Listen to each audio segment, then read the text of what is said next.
think I need to give a talk now because they just gave it for me. So thank you very much. Let me set my timer. Okay, thank you. All right, timer. So in the United States, when we pull someone up to give a talk, we usually like to give a really warm round of applause. So let's try this again. Let's do it again. Come on. There we go. You did them. Excellent. Okay, now I'm really done with my talk. Thanks a lot. Thank you very, very much for having me. My name is Rachel Nichols, and I'm representing high-tech high schools. Slowly. My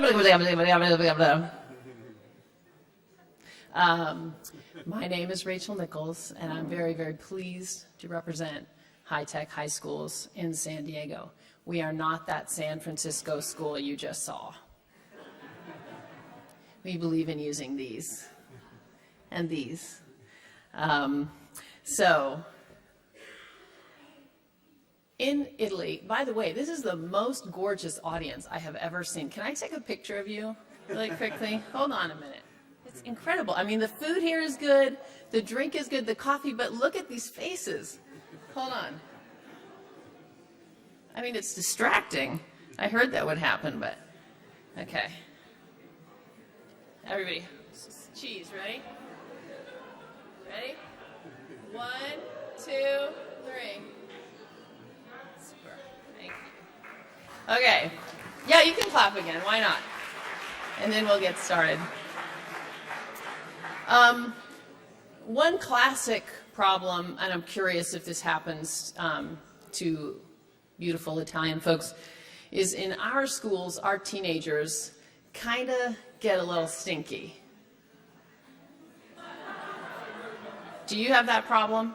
Raise your hand, let me see. Just a little, yikes. Okay. So, here is an example of what we do at our school. Hold on. It's too close. We do something called project-based learning, which is where you ask an essential question, a question that pertains to the group, and then you try to figure out an answer to that question. So one of our essential questions was, how do we make teenagers smell a little less bad? Obviously, it's a universal question. Here's the answer.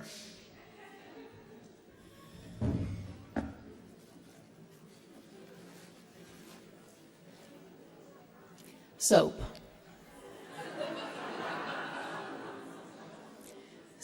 This is an example of project-based learning. This is a soap company called the Wicked Soap Company, made by our 10th grade chemistry classes. And it's a way to engage the hands and the heart in thinking about what do you do with chemistry? It's been around for a long time. If you keep coming at it in the same way over and over and over, you know what you're going to get. So what happens if you apply chemistry to real-world problems? Well, you come up with something that matters to students.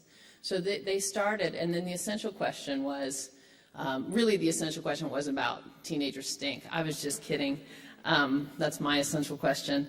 The essential question was, how do we make our everyday products? What does it take to make everyday products? So the students were curious about soap. And so then their next question, once they figured out, you use chemicals, you mix them, they have different smells, they have different colors depending on what you put in. How do you make a soap company? So then they made a soap company, and it's called the Wicked Soap Company. And every bar of soap raises money for scholarships for students or for causes that the class wants, or for whatever. So if you're really nice and a good audience and I get to see your face the whole time and not your head like this, I'll give you a bar of soap. I think that's called a bribe. We do those well in America. At High Tech High, what do I do? Click this? Oh, good, okay. So one of the questions that we have as 21st educators is, how do we not teach like we're in the 20th century? There we go. So in an 8-year span, this is the Pope's inauguration. I'm sure you've heard of that guy, right? You see the tremendous difference in technology there. And that's only in 8 years. And so, as John Dewey said, you cannot teach today the same way you did yesterday to prepare students for tomorrow. Or as our Larry Rosenstock says, who is one of the best leaders, progressive leaders in education that I've ever met or read about, in our schools, do we adjust to our students' lives and realities and dive into the unknown, or do we revert to the mean? Unfortunately, I think the easy thing to do is revert to the mean, to go back to what you know. And I think the reason that everybody is sitting here today is you don't want to do that.